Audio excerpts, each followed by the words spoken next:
എല്ലാവർക്കും മറ്റൊരു പുതിയ എപ്പിസോഡിലേക്ക് സ്വാഗതം. ഇന്നത്തെ എപ്പിസോഡിന്റെ തുടക്കത്തിൽ ബാലചന്ദ്രനും ഗോവിന്ദനും കൂടി ചെക്കൗട്ട് ചെയ്ത് ഹോട്ടലിന് പുറത്തേക്ക് വരികയാണ്. അതിനുശേഷം അവിടെ നിന്നിറങ്ങിയുള്ള യാത്രാമധ്യേ ബാലൻ ഗോവർദ്ധനോടായി ചോദിക്കുന്നുണ്ട്, താൻ ഇന്നലെ നന്നായിട്ട് ഉറങ്ങിയോ? ഇല്ലെന്നാണ് ഗോവർദ്ധന്റെ മറുപടി. അതെന്തു പറ്റിയെന്ന് ബാലട്ടൻ ചോദിക്കുമ്പോൾ എന്താണെന്നറിയില്ല, തലയ്ക്കകത്ത് എന്തോ ഒരു ആളല് പോലെ. ഞാനിന്നലെ പറഞ്ഞ കഥയാണോ നിന്റെ ഉറക്കം കെടുത്തിയെന്ന് ബാലേന്ദ്രൻ ചോദിക്കുമ്പോൾ ഗോവർദ്ധൻ അതേന്ന് സമ്മതിക്കുന്നുണ്ട്. അത് ഞാൻ വെറുതെ ഒരു കെട്ടുകഥ പറഞ്ഞാന്ന് ഇന്നലെ തന്നെ പറഞ്ഞല്ലേ. സത്യങ്ങളെല്ലാം മനസ്സിലാക്കി ആകെ തളർന്നിരിക്കുന്ന ഗോവർദ്ധനെ ഒന്ന് ആശ്വസിപ്പിക്കാനെന്നോണം ബാലേന്ദ്രൻ പറയുന്നുണ്ടൊക്കെ പലയിടത്തും നടക്കുന്ന കാര്യങ്ങൾ തന്നെയാ. ചിലയിടത്ത് ഭർത്താക്കന്മാർ ഭാര്യമാരെ ചതിക്കും, എന്ന് മറിച്ച് ചിലയിടത്തോ ഭാര്യമാർ ഭർത്താക്കന്മാരെയും. എന്നിട്ട് മറ്റുള്ള പുരുഷന്മാരിൽ നിന്നുണ്ടായ മക്കളെ ട്രോഫി എന്നോണം അയാളുടെ കയ്യിലും കൊണ്ടു കൊടുക്കും. ഇതൊന്നും അറിയാതെ വിഡ്ഢികളാവുന്നതാട്ടെ അവരുടെ സ്വന്തം ഭർത്താക്കന്മാരും.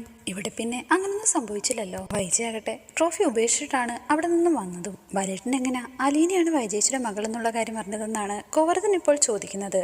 അന്ന് വയറ്റിൽ മുറിവുണ്ടായി അലീന ആശുപത്രി കിടന്ന സമയത്തുള്ള ചില ഫോൺ സംഭാഷണങ്ങൾ ഞാൻ ശ്രദ്ധിക്കാനിടയായി. അന്നേരം ഞാൻ ആലോചിച്ചു, വേറെ ഏതൊരു ജോലിക്കാരെയാണെങ്കിലും വൈജയുടെ ക്രൂരതകൾ കാരണം അപ്പോഴേ എറിഞ്ഞിട്ടിട്ട് ഓടേണ്ടതായിരുന്നു. വൈജ എത്രയൊക്കെ ഉപദ്രവിക്കാൻ ശ്രമിച്ചിട്ടും അവൾ എന്തിനാ പിടിച്ചു നിന്നത്?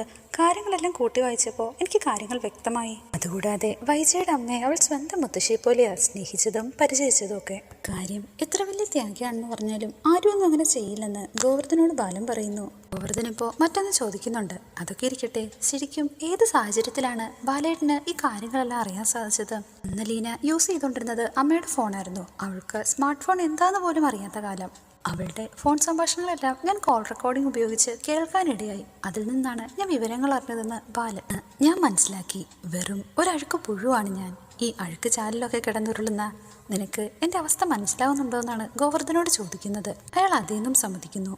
വിജയാകട്ടെ ഇത്രയും നാൾ പതിവ്രത ചമഞ്ഞ് എന്നെ പറ്റിച്ചു. ഇതൊക്കെ ഞാൻ എങ്ങനെ സഹിക്കും? ഇടയ്ക്ക് അറിഞ്ഞിട്ടും എനിക്കിതിനെപ്പറ്റി ഒരു സ്ഥിരീകരണം കിട്ടണമായിരുന്നു. അതിനുവേണ്ടിയാ ഞാനന്ന് ഫോൺ സ്വിച്ച് ഓഫ് ചെയ്ത് ഗംഗേട്ടൻ്റെ അടുത്തേക്ക് പോയത്. വൈജ വിവാഹത്തിന് മുമ്പ് ഒരു പെൺകുഞ്ഞിനെ പ്രസവിച്ചിട്ടുണ്ടായിരുന്നോ എന്ന എൻ്റെ ചോദ്യത്തിന് മുമ്പിൽ യുദ്ധഭൂമിയിലെ ആ ഭടൻ അന്ന് പകച്ചുപോയി. ഗംഗേട്ടൻ എന്ത് പറഞ്ഞു എന്നാ ഇപ്പൊ ഗോവർദ്ധൻ ചോദിക്കുന്നത്. മറുപടിയെ ബാലൻ സമ്മതിക്കാതെ വേറെ നിവൃത്തിയില്ലല്ലോ.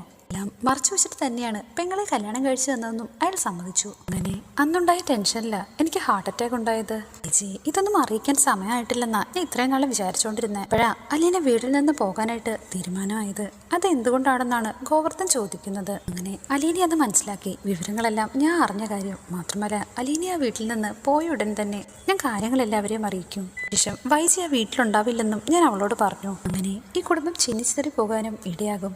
അങ്ങനെ ഇരുന്നപ്പോഴാ എല്ലാവരും കൂടി അവിഹിത ബന്ധം ആരോപിച്ചത്.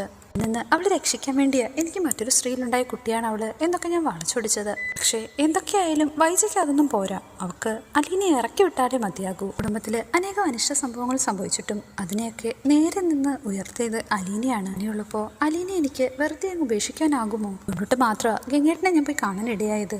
ഞാൻ ശരിക്കും ഏറ്റവും വെറുക്കേണ്ട മനുഷ്യനാ ഈ സ്റ്റാൻലി ജോസഫ്. അയാൾക്ക് അവളെ നോക്കാൻ പറ്റുമോ എന്നൊക്കെ അറിയാൻ വേണ്ടി മാത്രമാണ് ഇത്രയും ദൂരം യാത്ര ചെയ്ത് അയാളുടെ വീട് വരെ പോയത്. ഇതോടുകൂടി ഇന്നത്തെ എപ്പിസോഡോടെ അവസാനിച്ചിരിക്കുന്നു. Please like, share and subscribe.